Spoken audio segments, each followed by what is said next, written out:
Okay, well look, so thanks everybody for coming, welcome, and it was great to see both how much interest there was in today's event and lovely to see how many of you came early so as not to miss out, so it's great that you're here. For those of you who don't know me, I'm the CEO of the Sax Institute. We work to increase the use of research and policy, practice and service delivery. And it's my great pleasure to welcome you here today on behalf of both the Sax Institute and our co-hosts, the NHMRC's 3 partnership centres. The Cognitive Decline Partnership Centre, and it's great to have Sue Curl, the director, here with us this afternoon. I think this was the first NHMRC Partnership Centre. It's been a great model for all of us, and we've all learnt a lot from working with that centre, which has, I think, done some fantastic things. I think, unfortunately, Andrew Wilson from the Prevention Partnership Centre is not with us today, but I know there are many people from TAPS in the audience, and welcome. It's been really a privilege to be part of that Partnership Centre, which is, I think, doing some very exciting things. And the newest Partnership Centre, the Health System Sustainability Partnership Centre, which has really just started, I think, about a year ago. It's great to have Joe here with us and Joe Holt, and I think that we're expecting Jeffrey Braithwaite, who's the director of that centre. It's really been a great journey, the partnership centres, and I think we're grateful to NHMRC for going on the journey of the centres. So I'd like to start this afternoon really by acknowledging the traditional owners of the land we're meeting on today, the Gadigal people of the Eora Nation, and to pay my respects to elders past and present and to any Aboriginal people who are here with us today. And of course I'm really particularly pleased to welcome our 2 keynote speakers who I know are known to so many of you in the room, Professor Trish Greenhalgh and Professor Anne Kelso. It's going to be, I'm sure, a very exciting meeting, and I'm looking forward to hearing their thoughts and insights on research impact and how we measure it. It's a really important issue for us, and one that I think, has been the subject of discussion both here in Australia and internationally. Again, I'd like to welcome all of the participants in this event, both those of you who are here and those of you who are joining this event through live streaming. I'm not quite sure where you are, but welcome, and we look forward to having you as active participants later on. Before we get started, there's some brief housekeeping details, so if you could just take this minute to switch your mobile phones to silent. And just to let you know, we're not anticipating any events, but if they happen, the evacuation points are at the back to the left out the door, and indeed that's where the toilets are too, so if you need them. So look, in getting started on this, I guess I wanted just to pay tribute really to Peter Will's review of health and medical research. So going back now a little while, nearly 20 years, but his report, The Virtuous Cycle, really was transformative, I think, in Australia, because it really emphasised the importance of not just doing research, but that realising the potential of that research to impact on Australia, on economic issues, through commercialisation, on health policy, clinical care and service development. I think this report was really sort of seminal in stimulating thinking in NHMRC and other places to better focus on the impact of research. And, obviously the partnership centres have been a very exciting initiative in this respect. So maybe if I stand back, can you still hear me? I feel like I'm... So these partnership centres are unique, I think, because they try to establish a framework for a long-term partnership relationship that lets a different kind of working environment based around co-production develop between people who use research and people who do research. It's actually really exciting to see the 3 partnership centres coming together today to host this meeting. There's lots of learning, I think, from the past 5 or 6 years, and a great opportunity to share some of that. Obviously, research impact has been of interest more broadly. In Australia, we have the Excellence in Research for Australia, the ERA, and this is something that I know that all of the universities watch carefully and have some consideration of impact within it. I've been really interested to read Trish's analysis of the Research Excellence Framework in the UK, and that's a kind of similar activity. I'm not sure if Trish is going to talk about that today, but I've been really interested in her insights into that. And of course, if we think impact's important, we have to start by being able to measure it, and that's the focus of the discussion today. And I'm absolutely delighted that we've got two such fabulous leaders to talk to us about their thoughts in this respect. After their presentations, there'll be some time for reflection and discussion and questions, so I'd ask you to hold your questions till we come to after Anne's presentation. But right now, it's my pleasure to introduce Professor Trish Greenhalgh from the University of Oxford. I think many people in this room would know Trish already. She's Professor of Primary Care, Health Sciences and Fellow of Green Templeton College at the University of Oxford. She's, for a long time, has worked across primary and secondary care and is interested in this from a social science and medicine perspective. She's been a leader in healthcare, often coming to Australia over many years, and I'm really delighted to welcome her back. Trish.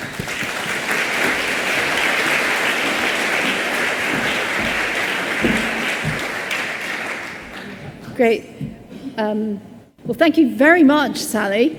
Thank you for inviting me. And these various people whose billboards, organisations whose billboards you see, have generously funded my trip, which was wonderful. It's all funded a bit of my trip. I put out a tweet, actually, saying, come on, I don't want to fly economy all the way to Australia. Who would like to chip into my fare? And that's how I think this event got started, which is great.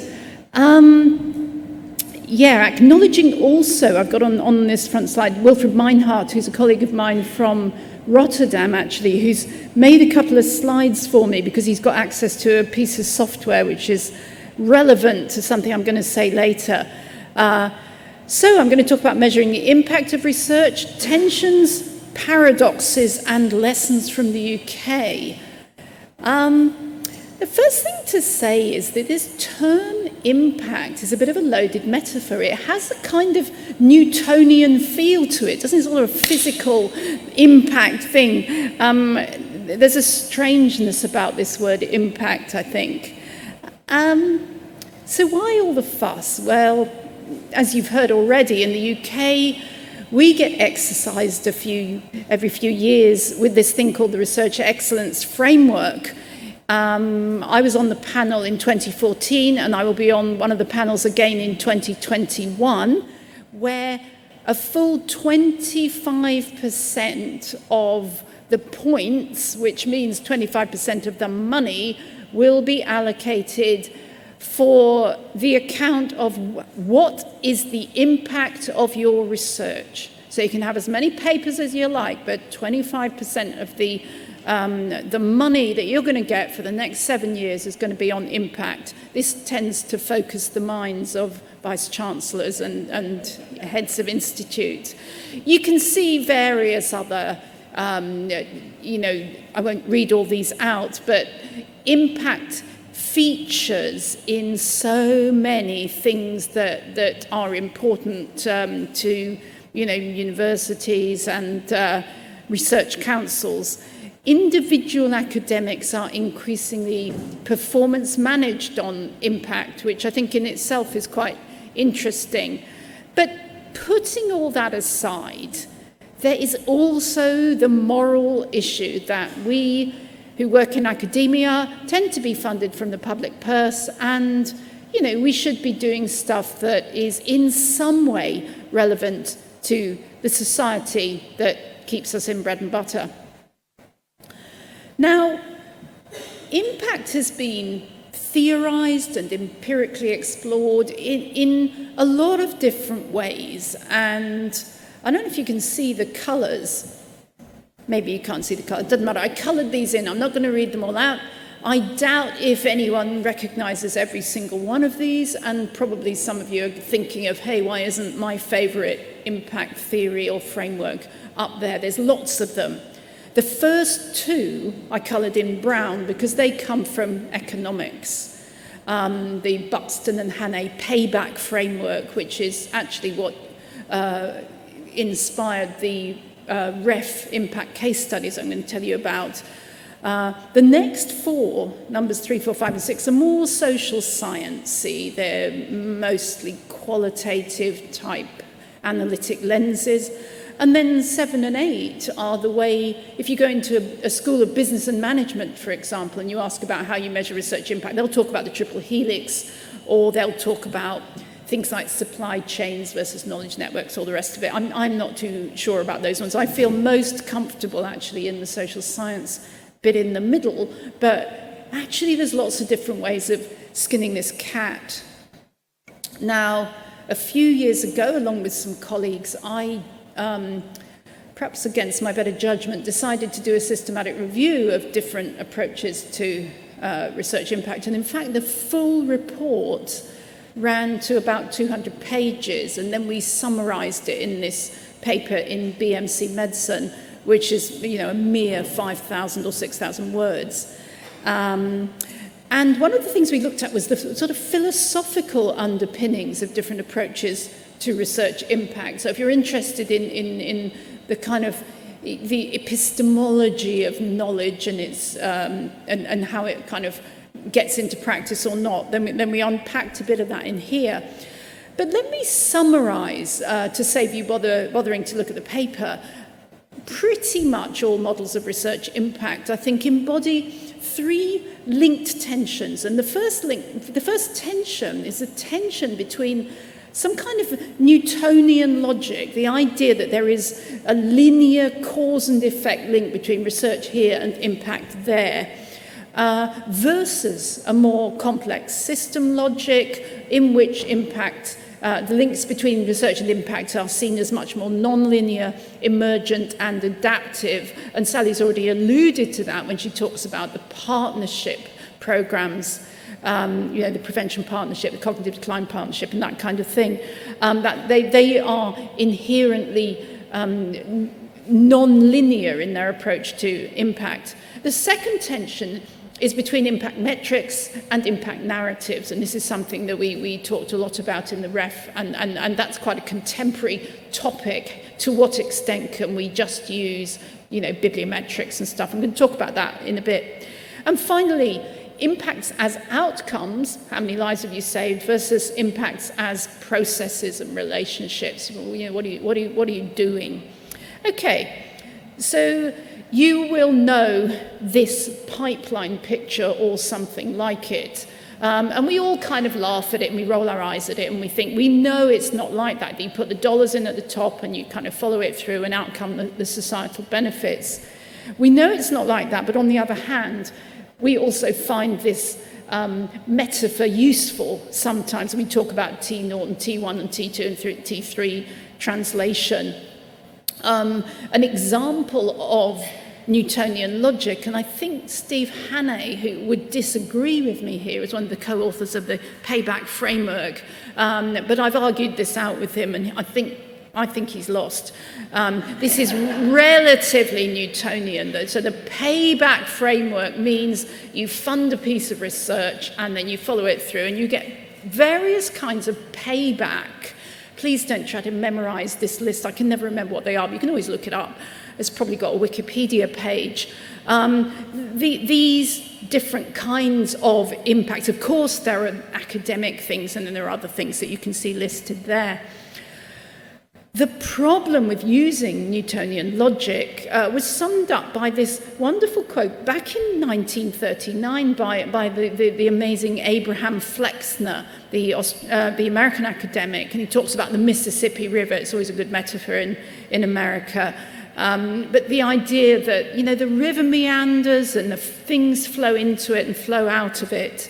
I drew this diagram to try and explain this. Look, those of you who've ever done any research, that grant application you write for study one is always going to be a pilot study, isn't it? And you anticipate that once you've done your pilot, you'll then go on and do study 2, which is the bigger version, the more refined version of study 1. And then you've got this impact that's going to happen when you've done your trial or whatever it is. But study 2 never happens Because what happens is some other team are doing another interesting piece of work. You think about your study, you go to a conference, you swap ideas, you start collaborating, and you put all sorts of effort into various things which take you absolutely nowhere. And then down here, you have some impact. You then draw an orange line back to study one so that it all makes sense, which is why the impact narrative can only ever be written retrospectively. But when that narrative is written retrospectively, it makes the impact seem linear, and that then reinforces the payback framework people saying, well, there you go, it was linear all along. Nevertheless, from the forward direction, that's why it's so hard for you to say what the impact is actually going to be. Sorry, I'm rushing on. I have a horrible feeling I've pre-programmed a set of timings into these slides, so they may jump forward, but hey, it doesn't matter, we can go back. The complex system logic of impact, of course, needs a more complex looking diagram. And here's one that looks like a kind of plate of spaghetti with the spaghetti having fallen off the edges. But look, it doesn't really matter. The idea is that a lot of stuff is happening, and what they've put in the middle here, this is Joe Rycroft Malone's work. I like this work a lot. The context of collective action. And then you can see all this stuff in the middle that's important, like governance and connectivity and motivation and resources and facilitation. There we go. These things have to be aligned, and those of you who do this work know what I mean. And then there's all sorts of stuff about evaluating what you're doing and reviewing and reflecting and all that kind of thing. And in the end, you get some impacts over time. So this is much messier, and this actually is a realist model. I mean, it doesn't really matter whether you use a realist model or not, but I'm just showing you this is one model of research impact. The other one I really like, and Sally's going to be embarrassed by this, but I like this, the Spirit Action Framework. Those of you who are not familiar with it, on top is a great big pie, with a tiny little slice of the pie being research. Now that pie is everything that influences policy. And those of you who work in a university will think, well, guess what? Research really ought to be a much bigger slice of the pie. If you work in a university, you think that. If you work in policy, you know that there's all these other things that are tugging away, influencing policy. If you go down to the rectangles, I mean, this is not my work, so I'm not going to explain it in detail, but one of the things I love about this is the idea that you have to build capacity to want research, to understand research, to distinguish good research from bad research or irrelevant research, and then you have to get people to engage with the research. And that fourth rectangle along, which has got all sorts of messy stuff, suggests that even when people understand research, they may not use it in the way the researchers intended, which is perhaps the instrumental way. They often use it in slightly more subtle ways to kind of enlighten people and all that kind of thing. And in the end, hopefully you get some impact. So that's just another example of a complex system approach to impact. The UK Research Council's got a great diagram. Don't worry about the black writing, it doesn't really matter. The orange stuff is academic impact. That means impact that affects people who work in the university sector.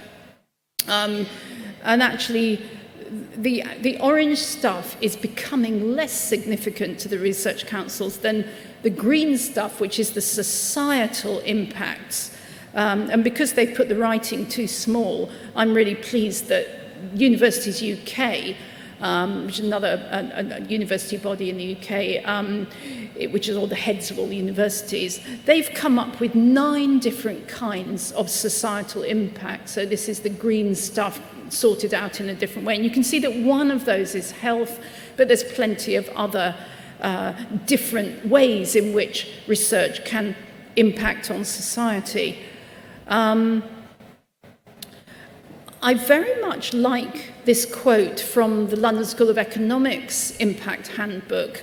it says a research impact is a recorded or otherwise auditable occasion of influence from academic research on another actor or organisation. So that means what we're doing at the moment is impact, because it's an occasion of influence. You know, we'll all have drinks afterwards and we'll influence one another. It's not the same thing as a change in outputs or activities. Now, this is quite important, because if you're in Newtonian, if you're in the Newtonian school of impact, so nothing really matters unless you've saved some lives right down the end. Actually, in a complex system, the question is what contributes. And the things that contribute, as I think you all know, are the bringing people together for conversation. So those briefing breakfasts, you know, the blogs that you're writing, all those kind of things that in the narrow sense are not academic outputs, those are absolutely crucial occasions of influence.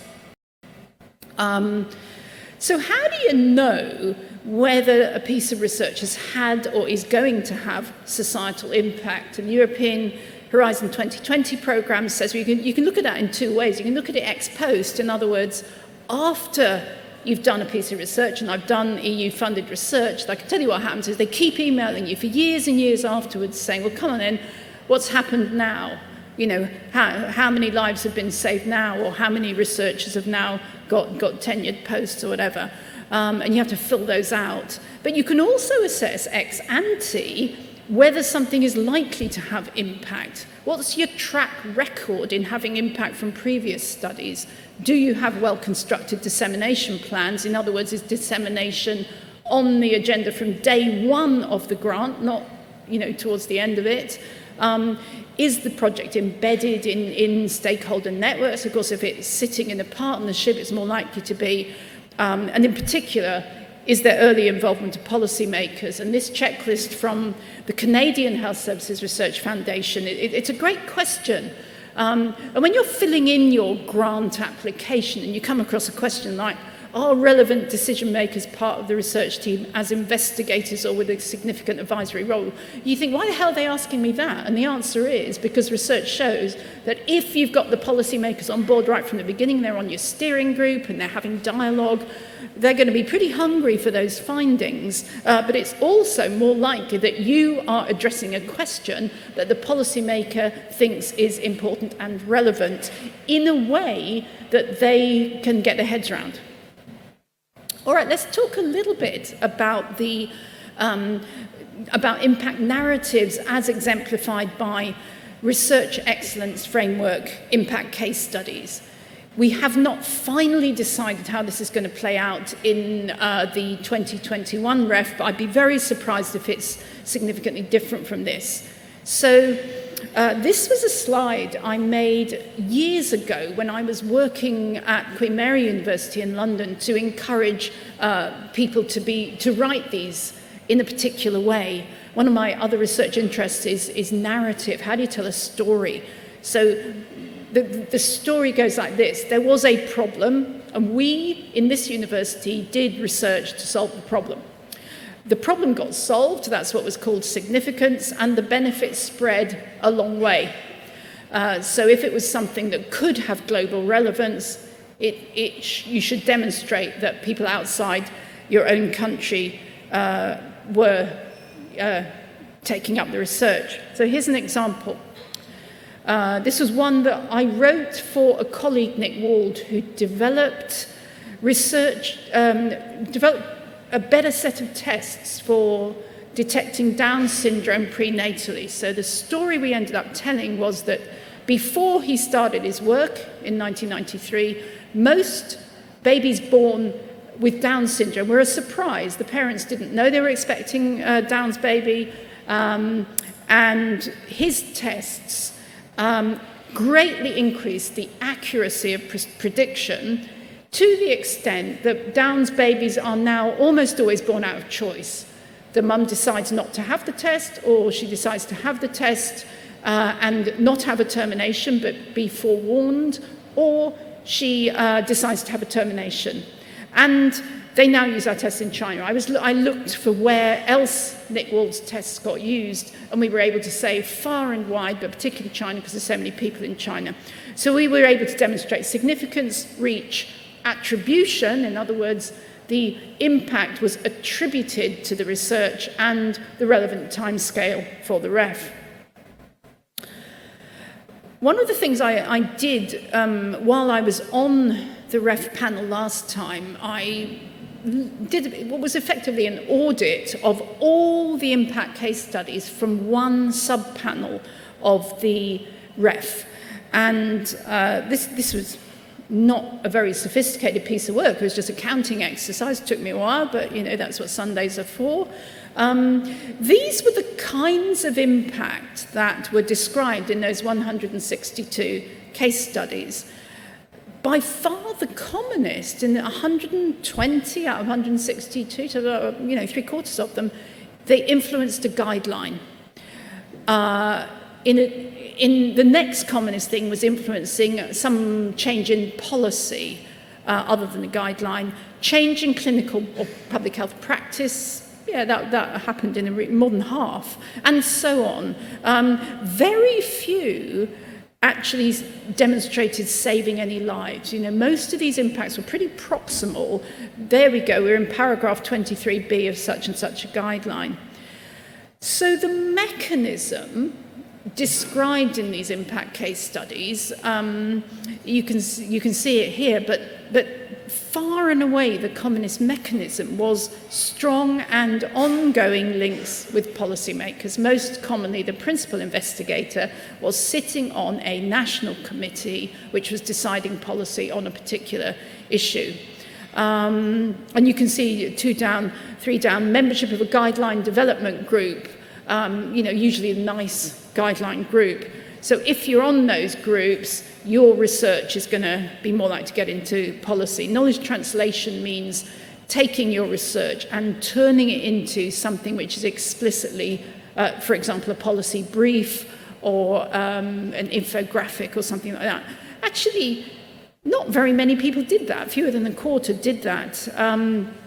And about a quarter of people in their impact case studies described no active engagement activities at all, which is quite interesting, really. They've got this pipeline model, and they don't quite realise that it would be a good idea to say what they actively did.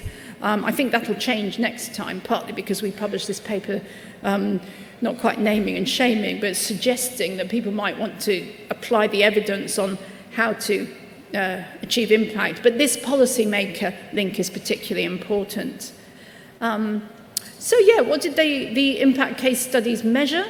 As I say, mostly short-term direct and surrogate impacts, such as one sentence in a guideline. Most of these were from randomized controlled trials or meta-analyses. Only a tiny proportion had said anything about patient-relevant outcomes. What I would call complex system research, in other words, research that isn't kind of isolated out experiments, so natural experiments, community-based staff policy analysis, that kind of thing, hardly featured, despite the fact that many of the departments submitting to that sub-panel did plenty of that kind of research. They just made the cut and said the only stuff we're going to submit is our experimental RCT work and evidence for getting into a guideline. I hope that is going to change next time. And in fact, that's the reason why I applied to be on the panel, because I think this is problematic for reasons that I'm sure you realise. Now, this paper from Hughes and Martin back in 2012, I love this diagram. This is why I think people get drawn into reporting on short-term impacts. The top line is a time scale from 0 to 25 years, and the thick blue line that goes down is the ease of attribution. In other words, if you've only done research last year and it's changed something this year, that's quite easy to show. It's much harder to say research 20 years ago has caused this. But look at the red line. The red line is the effect of complementary assets. What does complementary assets mean? It means as I run a program of research over 25 years, I get to be on first name terms with particular policymakers. I've got their mobile numbers and their email addresses. I go to London from time to time and have breakfast with them. If they want someone to comment on something, they think, oh yeah, I know Trish, etc., etc. All those complementary assets, they're quite subtle, but that's why the new kid on the block who's just coming in and getting their first research grant does not have those contacts, and it's harder. Now, the longer you go from a piece of research, likely the more senior you are, the better connected you are, but the higher your complementary assets. And at the moment, what it looks like is that the way we are measuring research impact in the REF is privileging ease of attribution over the effect of complementary assets. And that's problematic for certain types of research. And I'm hoping to do something about it in the next REF. All right, let's talk about metrics. I bet there's some geeks in the audience. I am not one, but I've explored some metrics for the purposes of this talk. The first thing to say about any impact metrics is, are you clear about the unit of analysis? So the unit of analysis can be the journal, it can be the paper, it can be the individual, it can be the institution, and it can be probably other things as well. But people get really confused about this, and so they say things like, well, I've got a paper in the Lancet. The Lancet's impact factor is this, therefore I'm really good. But no, that impact factor is the Lancet. If you're measuring yourself, what's your H index? Or if you want to look at your paper, has your paper been cited, etc.? You get the idea. There's two principles with impact metrics, and I'm not opposed to impact metrics, but let's remember garbage in, garbage out, and let's remember Goodhart's law of economics. When a measure becomes a target, it ceases to be a pure measure because it leads to gaming. And I'm sure you get what that is. Well, now look, this is the bit where I'm thanking Wilfred Meinhardt, who's got a piece of software that can compare different universities with different metrics. So these are institutional level metrics, and down the left-hand column you can see various different metrics. I have no idea what they are. I know that THE stands for Times Higher Education, and I know the guy who puts those together, and he's very geeky, and he kind of adds up this and adds up that. They're all composite metrics. Now, you can see in the top right there is a scale, and green is at the top. So if you're in the green, you're doing really well in the ranking. If you're black, you're not doing so well. And you can see here that some universities do really well against all these different metrics. Some, however, score well against some metrics and badly against others. So the fact that there's a league table and your institution is first, second, or third doesn't necessarily mean it's better in everything. It may be really good for one thing and not so good for another. Here's another slide that Wilfred made me because I said I was coming here. This is how many academic topics is the University of Sydney publishing any papers in, and you can see this beautiful rainbow, kaleidoscope picture. University of Sydney publishes in almost every academic topic known to man. But now if you look at the right-hand picture, you can see these are the topics where anybody from the University of Sydney gets into the top 1% by prominence, and it's much less. So if you looked at those and you say, well, where are we really strong versus where are we less strong? But this was the one I found most interesting, which is this University of Oxford on the left. Sydney is punching at least at the weight of the University of Oxford in most of its top topics. So I thought you'd be pleased to see that. And I'm only giving you this just to illustrate the kind of, pretty pictures, but also when you see this, the academics among you will immediately say, but what about this and what about that and all the rest of it. And I'm sure you'll be firing questions at me afterwards that I can't answer. I couldn't find a listing of what we call spin-outs and startups for Australian universities. So I've given you one that I had previously. It's not just because my university is at the top of it. This is becoming something really key, and certainly one of the big grants that I hold. We are performance managed on number of spin-outs and startups. In other words, if we want more money in 4 years' time, we better make sure that we perform well on these metrics.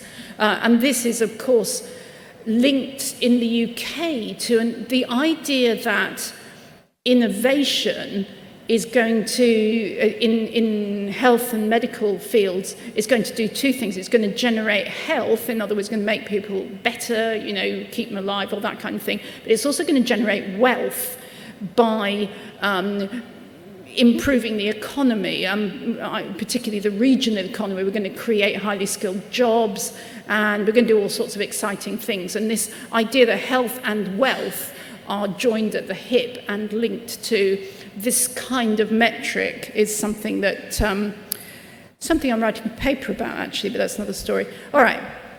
I wanted to talk a little bit about the perverse incentives of metrics. So, for example, if the metric is academic publications, the reason why we think that's a good idea is to improve productivity of researchers. But what actually happens, of course, if you measure someone on the number of publications, they're going to slice their work into bits of salami, and this has been systematically demonstrated. We are going to get stuff that's methodologically less good, and also the quality of peer review goes down, etc., etc.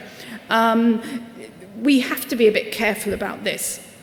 You will be glad to hear that a number of groups, not just academic groups worldwide, are part of what I might call the responsible turn in research, where there have been various manifestos saying, hang on a minute, should we be allowing these metrics to rule our lives? Are the metrics a tool that we use, or are they the stick that everyone beats us with? I particularly like the Leiden Manifesto for Research Metrics, which asks people to stand back and question the metrics. I'm not saying we shouldn't use them, but they have to be used responsibly. I'm not going to talk to you about that one. So, when we're talking about research impact, we have to rise above this metrics game. But we also have to recognize that the metrics are not going to go away. So here's my suggestion. If you run a university, or if you run a research group, or even if as an individual you'd like to make sure that you are addressing that moral purpose of research impact, take a strategic approach. Ask, what is our mission? Our institutional mission, our research unit's mission, whatever. What is our moral narrative? What is it that we would say is good for us to do? And then, what kind of impact resonates with this mission? Are we more interested in academic impact, or more interested in societal? Academic impact isn't bad, but we still want philosophers, don't we? I mean, it doesn't necessarily have to save everyone's lives all the time. But also we need to think about what kind of societal impact. We need to think about, do we want to focus locally or regionally, or are we the kind of institution that wants to address all those big global challenges? Are we interested in short or long-term impact, or what's the balance? Am I, as an individual, more interested in my moral purpose, or am I going to be contributing to the University of Oxford's moral purpose? What kind of dialogue am I, as an academic, going to have with my institution? And this question of, I've called it developing individuals or bringing in money. Look, the problem with some of these metrics is they drive us to eat our young if we're not careful. in the last Research Excellence Framework, every academic who'd already got their PhD had to submit at least one paper or risk not being returned, which was a great personal shame.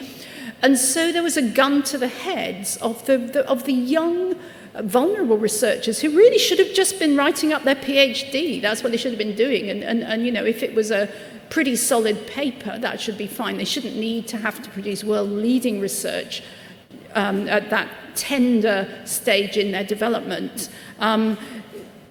The proportion of PhD graduates who end up as professors is about 2%. You know, we have a very high level of attrition, and one of the things that concerns me hugely is that we must keep that nurturing environment for young researchers so that they can develop and have the confidence to bring their ideas through and all that kind of thing. So I think there is that whole business of the impact metrics for young researchers has got to take account of you know, the extent to which we're prepared to eat our young to go up the league tables. And then the question of let's explicitly take on and or reject particular metrics so that becomes a strategic decision rather than simply looking at that picture saying, oh my goodness, we're not in the green, we're only in the orange, how are we going to get into the green? Hang on a minute, what does that green bit measure? That's the question we need to ask. So, okay, I hope you're all on Twitter, because I love Twitter. You can see here, Twitter, even the Lego academics are tweeting about impact. Okay, there's my Twitter handle. So, that's the end of mine. Am I on time? Pretty much. Okay.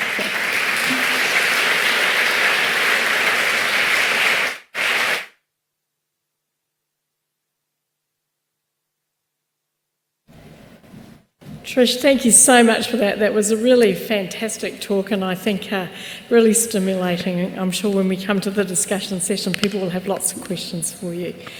But before we do that, it's now my really great pleasure to welcome Professor Anne Kelso, who's the CEO of NHMRC.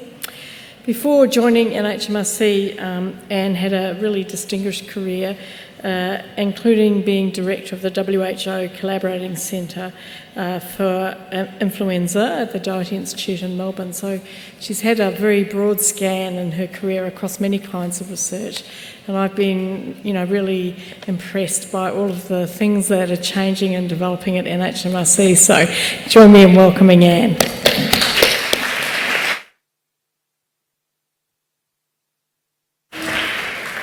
Well, thanks very much, Sally, and it's such a privilege to be part of this terrific event and to have heard Trish's really inspiring and very sophisticated analysis of impact. And so I think now this is the opposite of the warm-up talk. This is the cool-down talk before we all get to have a drink and have a talk about Trish's wonderful presentation. And so, of course, we're nowhere near the level that I think Trish has just described in thinking about research impact at NHMRC, but we are nevertheless thinking about it, and I want to talk to you today a little bit about that. Thank you. So to start with, just for background, and I think probably just about everybody in the audience here will be very familiar with NHMRC's position in the spectrum of health and medical research in Australia as the Australian government's peak body for funding health and medical research. But we do a great deal more than that, and it seems to me when I think about NHMRC's roles, they are diverse, but they're all really pulled together by evidence. And so NHMRC, through research funding, supports the generation of evidence, but it also supports the analysis and translation of evidence through the production and the endorsement of high-quality clinical and public health and environmental health guidelines. And as you'll be familiar with, we're also responsible for the Australian Code for the Responsible Conduct of Research and ethical guidelines for all human research and animal research in collaboration with the Australian Research Council. And then we also put out statements of various kinds, which sometimes get us into trouble, but they are evidence-based. And we also have a number of policies, such as on open access and data sharing, which are highly relevant to this question of high-quality evidence. So that's really a background to what I want to talk about. And as Trish has already said so clearly, we do have a responsibility to the community and to the government who provide the funding for what we do. And I think when we think about NHMRC's role, then we must never lose the sight of our need to meet public expectations if we want to go on being able to support health and medical research and do all the other activities that we and you do. So as consumers of the health system ourselves, I think we, like the rest of the community, want our own health problems to be solved, and we need to keep an eye on that. And of course, we also want the money that we all pay in tax to be used well. And then again, as Trish has said, when you look through a government lens, of course the government wants those things as well, but they also have an eye on the economy, and so they want to see innovation, they want to see new businesses, jobs, exports, and they want to see a reduction in the costs of healthcare for society overall. So it is important that we think about those two somewhat different perspectives on what we are here for, either at NHMRC funding research or for you doing research with government support. So both community and government expect a return, and we hope and we must show a positive impact if we do want to continue to receive that support. So I want to talk about three things, and I want to use a very general term, explanation, definition for impact, the demonstrable benefits emerging from research adoption, adaptation or use to inform further research. And so I want to talk a little bit about how we're thinking about measuring the impact of NHMRC funded research overall. Then, in what will probably be of most interest to the applicants in the room, impact as a criterion for track record assessment in the new grant program, which will roll out from the end of this year.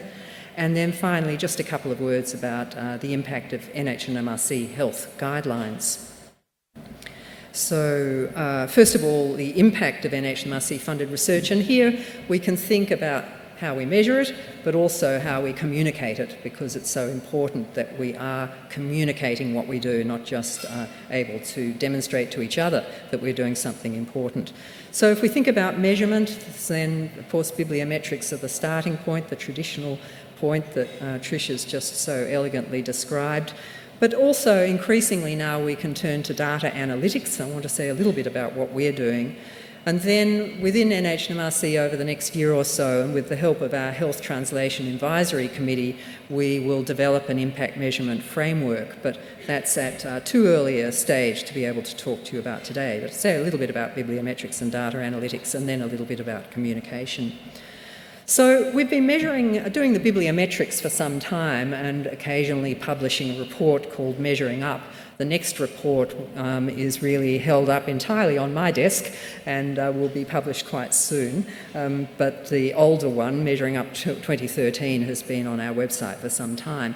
And so this is just a routine bibliometric analysis of all publications worldwide that cite NHMRC as a funding source compared with other Australian research publications and other worldwide research publications. And so we do all the measurements that you would expect, and the high-level ones are the numbers of publications, relative citation impact, level of collaboration. But then we look at that by type of research, by type of institution and various other parameters.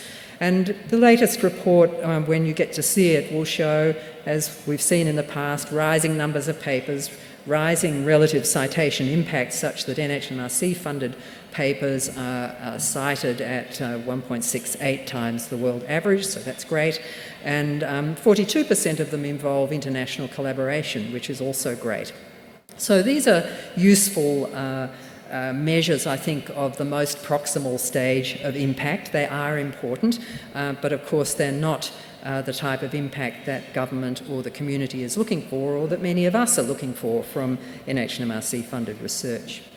So then we turn to data analytics and what we can learn from what we fund about the impact of NHMRC-funded research. And I hope you can see this clearly enough, but there'll probably be a few people in the room like me who remember that to put in a project grant application you needed to send in 13 hard copy printouts, and which we'd all sort of hand typed basically on typewriters to fill in the forms.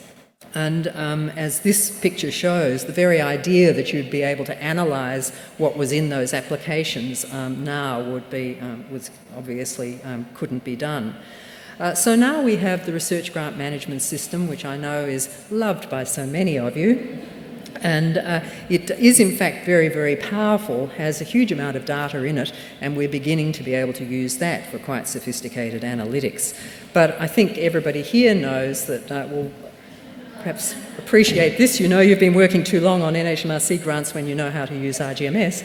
And so we know that not only is this a really horrible program for the user, whether you're an applicant or you're a peer reviewer, it doesn't have the full power of data analytics that's available to us today, and which will develop, of course, much more intensively over the next couple of years. And so we're now, and I don't know whether you'll be pleased or shocked to know that at the same time as rolling out the new grant program this year, we're also rolling out a replacement for RGMS. And it's this picture here, which is a bit like a city in a cloud, because it is a cloud-based system, has a whole series of components which will give us tremendous power. And so that will start to roll out this year. It's replacing RGMS in time for the new grant program, so that when you apply for grants in the new grant program from the end of this year and early next year, you will, I hope, be using the new grant management system. And this is being developed in an iterative way with a really fantastic reference group of researchers and people from research admin offices around the country.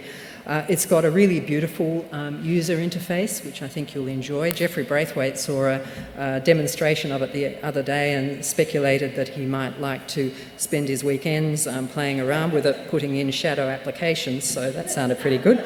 But as you know, we don't let people put many applications in the new system, so he'll have to just do that for fun. But it is a nice interface. Now, the RGMS data will all be transferred over. You'll also be relieved to hear. But I think the power here is not just a nicer way to submit and to peer review grants. It's what we're going to be able to do by hooking up the data that you all put into RGMS with other sources of data to be able to much more powerfully understand the impact and outcomes of the research that we fund. There's some work being done on an app which had a proof of principle project done in 2016 with the developer Semantic Sciences, which looked for IP connections to NHMRC funded research through RGMS and identified about 1,300 patents and was able to validate many of those, but also was able to look at external patent databases worldwide and discover another 1,100 or more patents which have a connection to NHMRC grant funding. It was also then able to take a random sample of these packages of IP and show that the commercialisation income from them so far, with the information that could be extracted and scraped and collected through data linkage, was more than 800 million. So you begin to see, even with this just proof of principle analysis, how we can begin to understand much more strongly for different types of research outcome how we are going. So then that takes us just briefly to communication, because I do think it's very important that we talk to the world and to our community and our politicians about the outcomes of NHMRC funded research or MRFF funded research or any other publicly funded research. It's incredibly important that we tell the stories.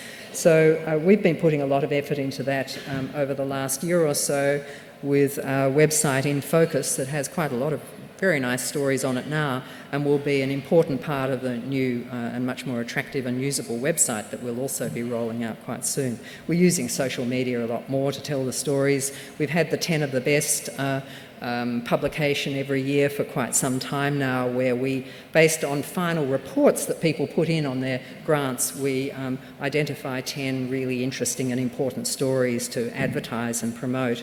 We have the Research Excellence Awards for the top-ranked applicant or project in each of our funding schemes each year, and of course we have the Minister spruiking for us with grants announcements and the various other public presentations that we do. So in various ways we're trying to communicate the impact of research through stories in a way that I hope in the longer term we'll be able to complement with a much more sophisticated analytic approach.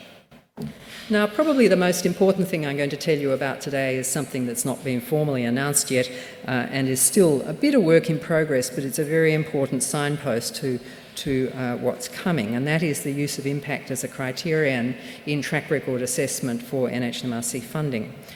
And when we think about impact of the research of the individual, well, then we start with the fact that the goal of all NHMRC research funding is the improvement of human health, so that is the ultimate impact.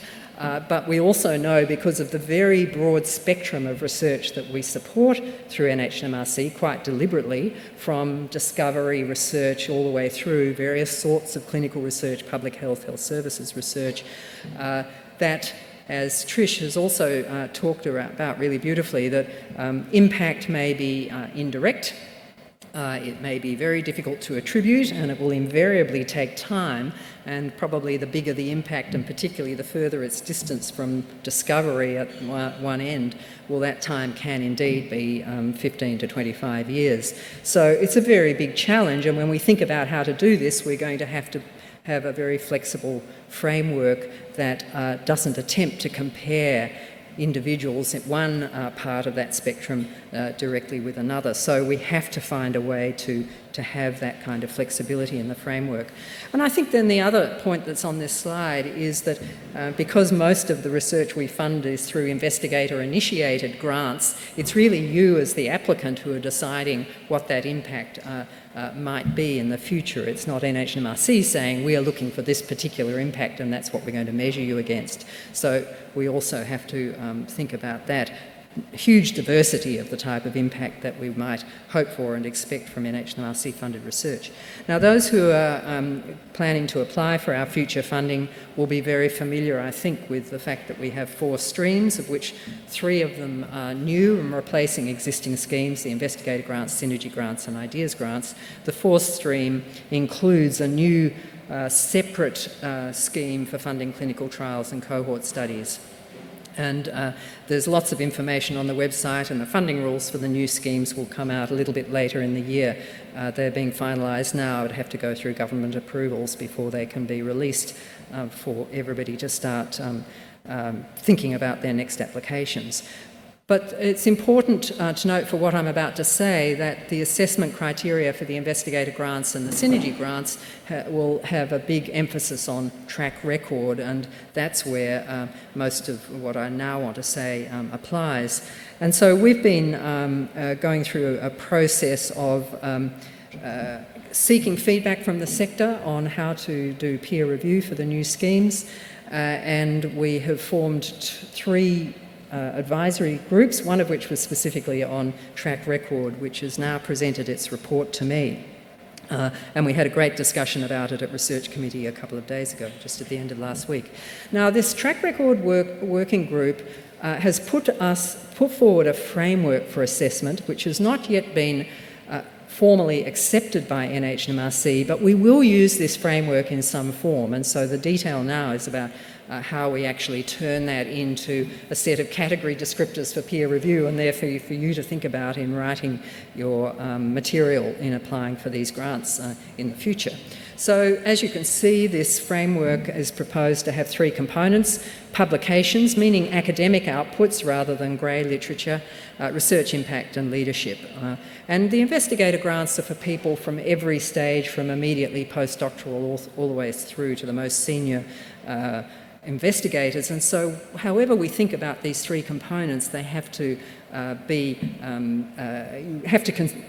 compare like with like. Of course, you can't expect to compare a postdoctoral researcher with a senior researcher. So whatever we do here has to accommodate that career stage diversity as well. Now, the Track Record Working Group was very keen that we should use metrics for publications, and so that's a very active discussion, and it won't be rolled out in the first year, but we will do some form of trial on this as we move towards thinking about what would be the most appropriate bibliometric indicators to use to support the publication component of the track record assessment. But of course, I mostly want to talk about research impact, but there'll be this third component, which is leadership, given the nature of the people that we want to support through the investigator grant scheme, just as through current fellowships. So the research impact is very deliberately being considered in 4 streams: knowledge, health, economic and social. And the types of indicators that the Track Record Assessment Working Group proposed are shown here. And so if we think about knowledge, this is really, again, very much aligning with what Trish has just told us. It's about the reach and the influence of knowledge. It's not as simple as I've published these papers and I have this many citations, although citations might sometimes be part of that argument. It's really about the influence on the field and how your research has led to some further development of research. And of course, that's depends on your career stage, exactly how much you would expect of that and how much could actually be demonstrated. But the health outcomes, economic outcomes, social outcomes, all of these are ones that are, I think, easy to understand, if not always easy to demonstrate. Now, the approach that the working group recommends to us is a case study approach for research impact, and perhaps up to 3 case studies per person. You could choose to just have 1, or you could choose to have 3. You could have 1 in knowledge and 2 in health if you liked, or you could probably have all sorts of variations on that theme. But that's the recommendation of the working group, and as I said, not yet formally accepted by NHMRC or converted into something that's actual guidance to researchers. But I think these are the sorts of things we're thinking about, and I think today's discussion is extremely helpful from that point of view. So this is a framework that's particularly under consideration for the investigator and synergy grants, because these have a primary track record component, whereas the ideas grants won't have a formal track record component. They will consider track record only in the context of the feasibility of the proposal. Very importantly, I think it shifts the focus towards outcomes and away from inputs. And one input that we specifically do not want to pay attention to in the future is the number of grants you've received, because this is just another input, and we're now about to make it harder for you to hold more NHMRC grants, so we don't want to have everybody saying, but how can I ever show my track record if you won't let me apply for more grants? So we really are quite deliberately wanting to move the attention towards outputs and outcomes and away from inputs that are not the sorts of things that you could explain to the community or the government as being useful things to have come from your research funding so far.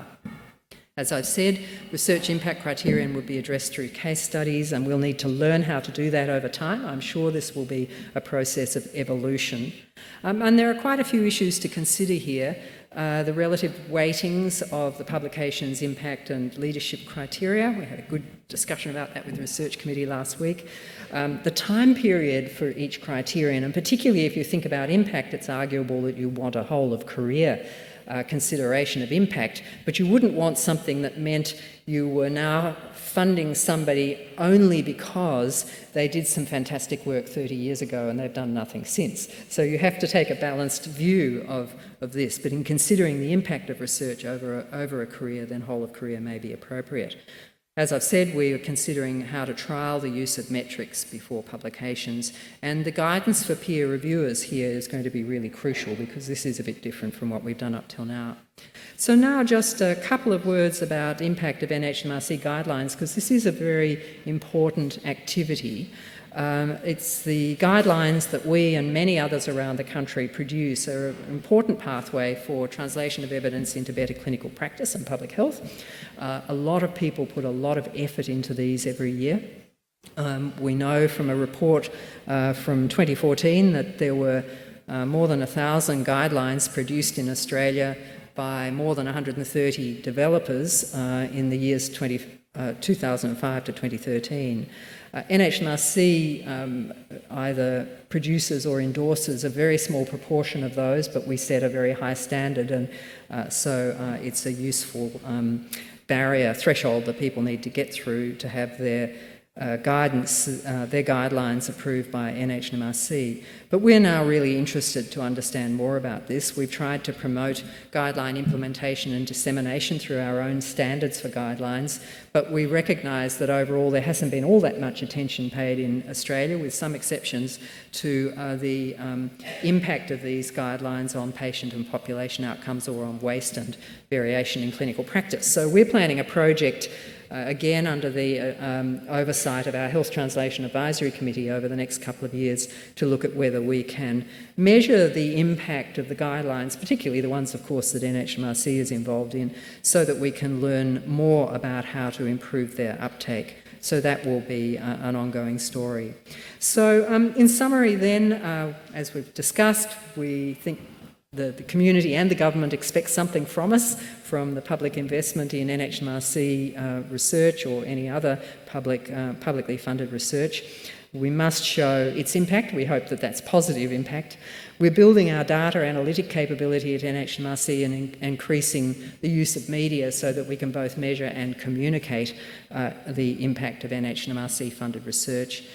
We are letting you know that impact's going to be an important part of track record assessment in the new grant program, and we also want to do this work on measuring the impact of our health guidelines. So just to finish up with a slide where you may not be able to see the text at the bottom, it says, my question is, are we making an impact, as the dogs howl at the moon? And I think the very first question for us is to ask the question, are we making an impact, and how do we measure that? And I think the very fact that we're asking that question is a really important first step, which is wonderfully supported by this discussion today. I do think that our decision to have impact as part of the measurement of track record in a much more explicit and developed and over time, I hope, well-articulated way is going to have an impact in turn on researchers and how they think about the research that they plan. We want to see people thinking about impact in the original design and in the selection of collaborators and in the discussions they have as they plan and as they do their research, not just as a post hoc thought.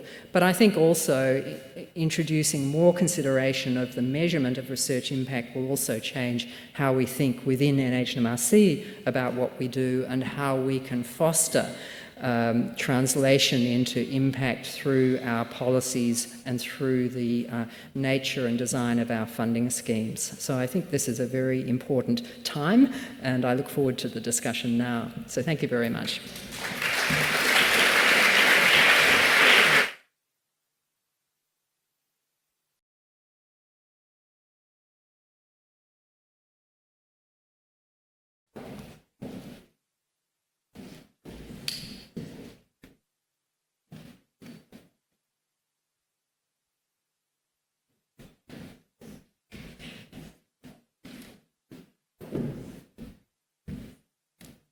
Thanks, Anne, and thanks, Trish. They were both fantastic presentations.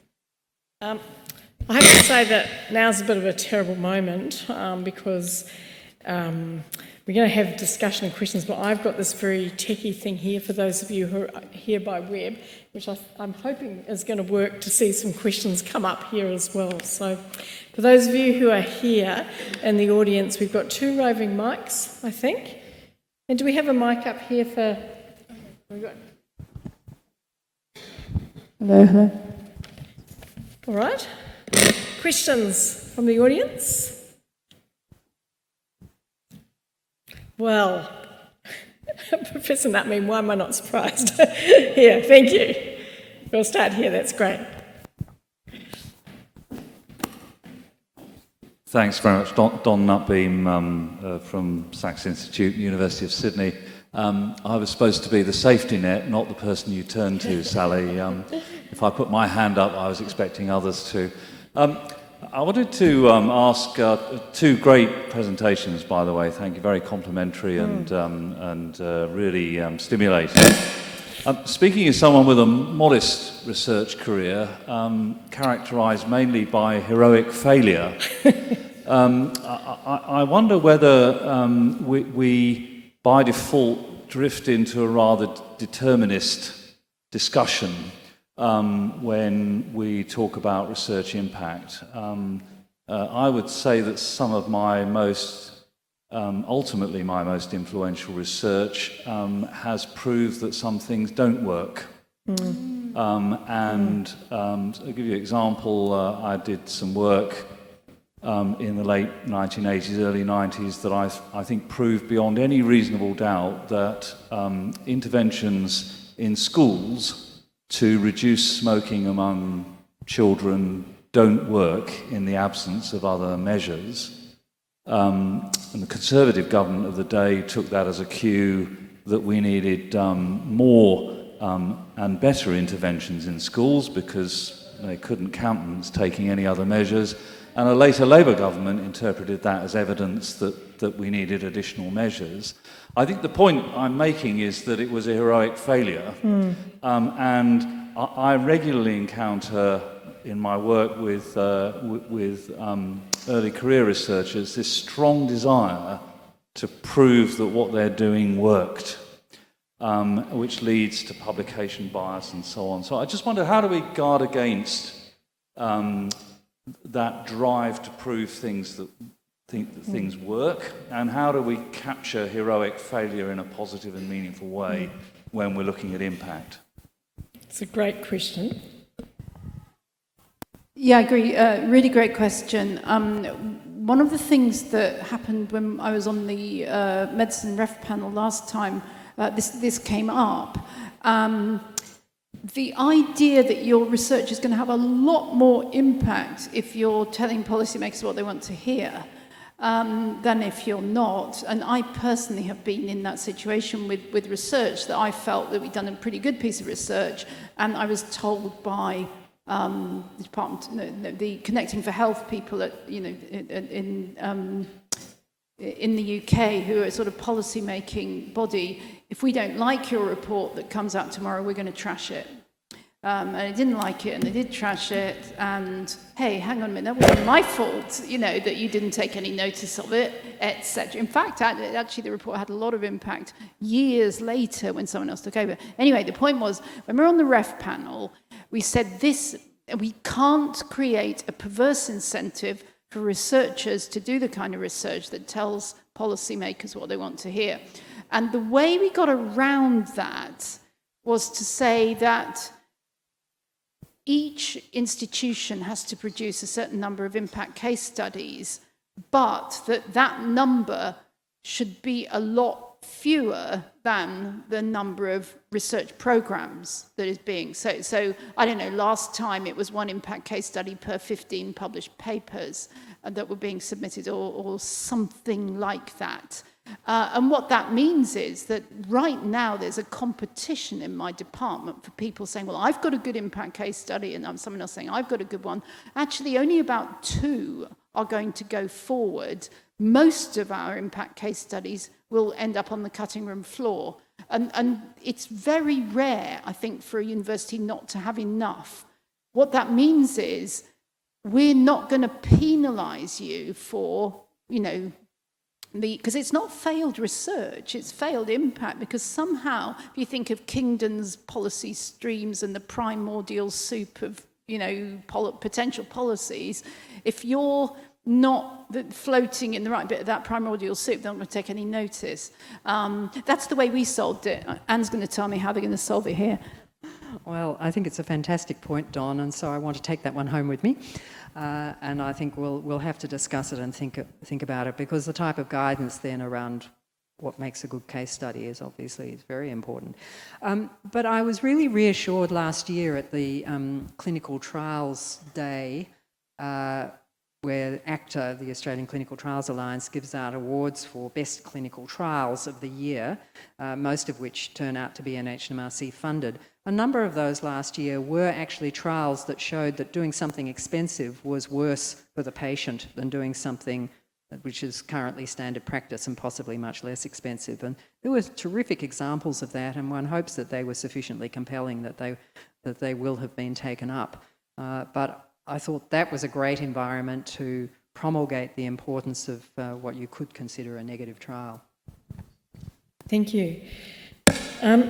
Just from the web, Ian Cameron has asked, to what extent is consumer engagement important for impact?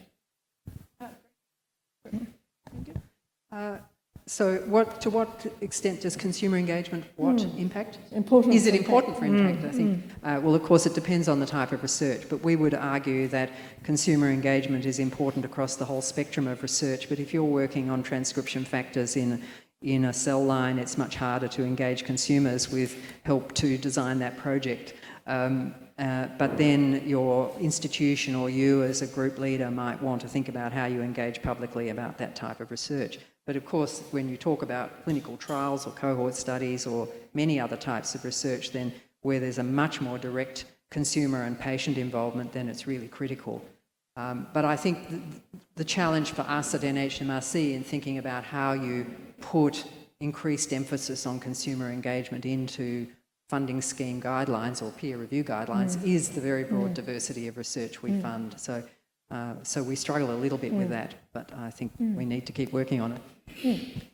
Yeah, I would say absolutely agree with Anne that in the UK we don't call it consumer engagement, we call it PPI, patient and public involvement, but this is a very big theme, and certainly if you're applying for an NIHR grant, which is the sort of applied end of the kind of stuff that your organisation funds, you have to now demonstrate consumer involvement, if you like, at every stage of the research cycle, including dissemination.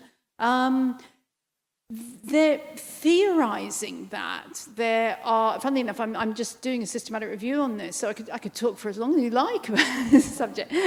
There are two ways in which the involvement of patients and the public gets theorised. One is in a sort of mechanical, rather Newtonian way, you know, that, for example, the patients can help you write the lay summaries type thing, and that will make sure that more people understand it. That's not wrong, but there is a more, if you like, critical social science perspective on consumer involvement, which is about democratizing research. It's about making sure that research priority setting is actually involving the end users of the research, which often means the patients who have that condition, etc., etc. But it is also about that critical questioning of the spending of public money and the ethics of research and all that kind of thing from an informed and critically engaged public. And I personally align very closely with that critical social science lens to say that it's actually a little bit more than just making sure you've got two people on the steering group and two people taking a bit of a look at the findings and that kind of thing. Nevertheless, even if that second approach is all you're doing, it's still a heck of a lot better than nothing. Is there a question just in here?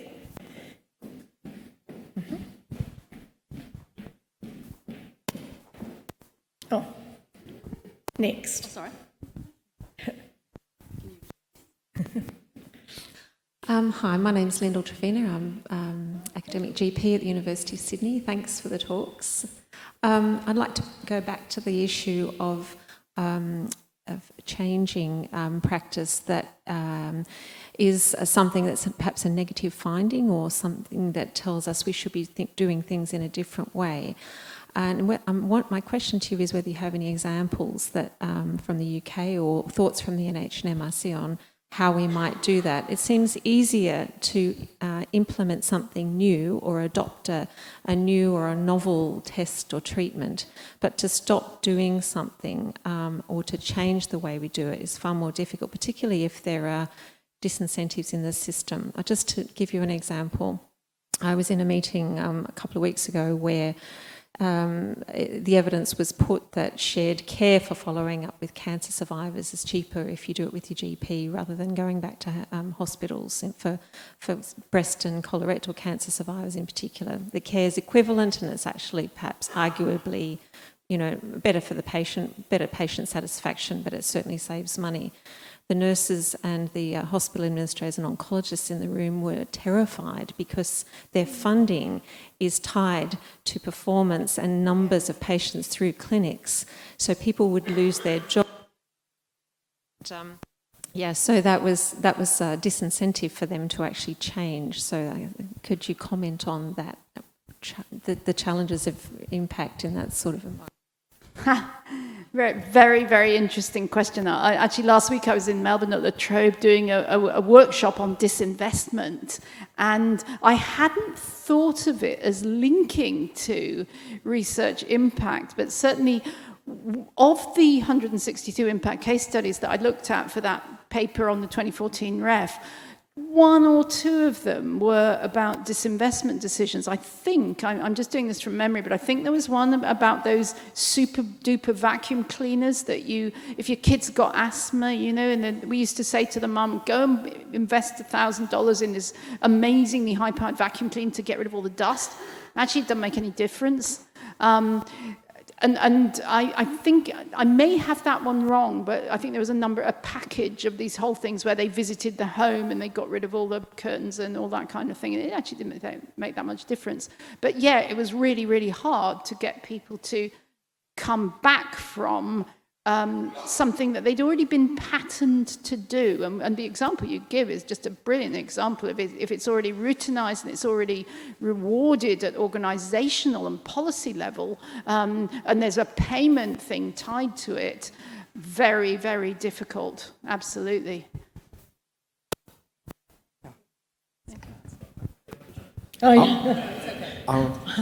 Yes. So my name's Chris Roberts. I'm an academic GP too and contributor to the Cognitive Decline Partnership Centre. I guess my question was about education and in particular sort of research education. From the models that we've seen, are we able to say anything about the impact on impact of the kind of way that we train researchers of the future, either as sort of unidisciplinary researchers or increasingly for complex problems interdisciplinary researchers?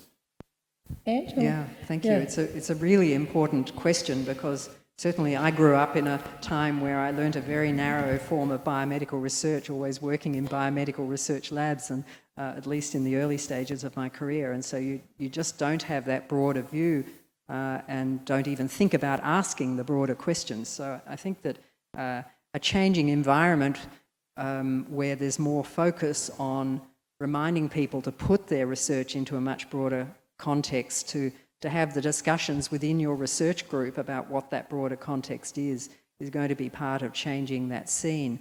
And I also realise that having funding agencies put value on certain things will be one of the drivers to do that. So we understand at NHMRC our power through impact measurement or anything else we do to have an influence on how people behave and therefore what they transmit to their PhD students in their early career.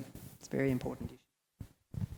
Yeah, I agree. One of the things I'm going to go back to at the University of Oxford is I was saying to Anne beforehand, I thought I would never, ever set up another master's program, but guess what? I am about to hopefully set up another master's program, and it's in translational health sciences. Because, not because I think a lot of people are going to do the whole course, but because actually to do a 1-week intensive course in some aspect of translational science, which is all the stuff we've been talking about really, it hopefully will give a boost to a researcher who has had, like I had, a very narrow doctoral training in lab science. I spun test tubes for 3 years, and it's a very great fun, but it didn't teach me the kind of skills that you need to achieve the kind of things we've been talking about. It's a really interesting question, and perhaps now one from the people on the web. from Shanthi Ramanathan from HMRI in Newcastle. She asked, Dear Trish, thank you for your presentation. She's asking about the example you used about testing for Down syndrome. She says it was presented as an impact narrative following a linear model of impact, and she wonders if you might want to comment on the journey as a more iterative process or documenting the pathway to impact and lessons learned. Her question is, rather than selecting impact metrics versus impact narratives, can we use both paradigms to create a more nuanced approach? Really, really important comment. I wrote a paper not too long ago. It wasn't an academic paper. It was called Stories or Numbers, or Stories and Numbers. The idea that the narrative is something that is data-free, or at least it only contains qualitative data, is a myth. All quantitative data, when it's being presented, is part of an implicit narrative. I can put up there, here's some data, and implicitly there's a story about where that data came from, what the data mean, etc., etc. This wonderful new science of infographics is a very good way of crafting a story around key numbers. The point about it is that a good impact case study not just contains numbers, because numbers are no good unless you can demonstrate that they're robust and auditable and verifiable and all that kind of thing. But I remember when I was working with people in the medical school I was working at in 2013, developing impact case studies. We said every single claim will be tied to an auditable and preferably quantifiable claim, because otherwise you've just got not much more than fiction. And actually Jonathan Grant at King's College London, who's done amazing work doing sort of automated analysis of impact, the 7,000 impact case studies from the REF. By the way, they're all online. You can just put UK REF 2014 impact case studies into Google and you can get a searchable database of these. What Jonathan's team demonstrated was not only did almost everybody put in good quantifiable data into their impact case studies, but that when they tried to verify those, they could. In general, the academics did not lie. Of course, like on your CV, you present good stuff, but actually you don't fib. I mean, unless you're Carter Page or someone, you actually present it in a way that someone can verify. And that was, I think, more than anything else, the reason why they decided to use the same narrative version of the impact case study, because actually they were a very good way of pulling together a lot of different quantitative data. So yeah, the numbers as part of the story. Want to comment? No? Okay. No, a piece of good news for almost everybody today is the RGMS version 2. This is, I think, sort of a high moment in your presentation. But creating that new version does sound like you'll be able to do some of these more sensitive analysis that Trish is referring to. Yeah, it's fantastic. Other questions? Okay, so we'll go you, and then Freddie will be the last. Hi, I'm Dave Kennedy. I used to be an associate professor here in the Faculty of Health Sciences, but I'm going to ask a question that deals with the triple helix and my former job as executive director for the Atlantic Philanthropies here in Australia. Now, Ian, this is probably more towards you, and I'm so glad you're in that position and not me at NHMRC. The thing that I found when I was working at the top of universities and the top of government and the top of industry is that not only were there different narratives in the sense that they were all speaking different languages. There was academic, and then there was commercial, and then there was government.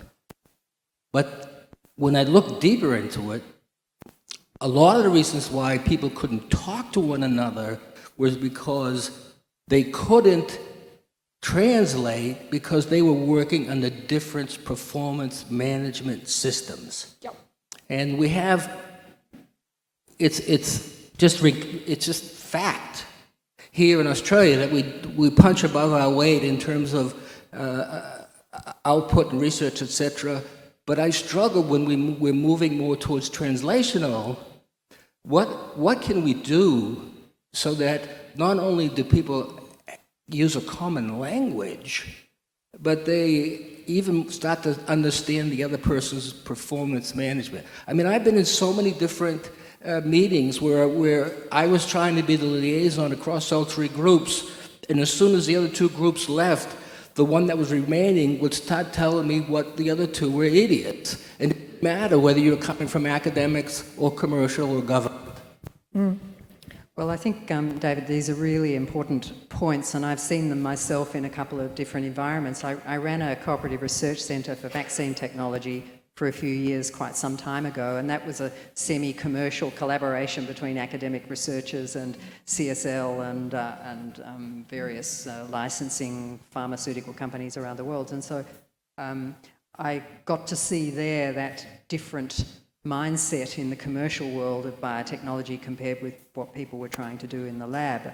And I think structures like CRCs are incredibly important vehicles for training people to understand that other perspective and to get interested in it.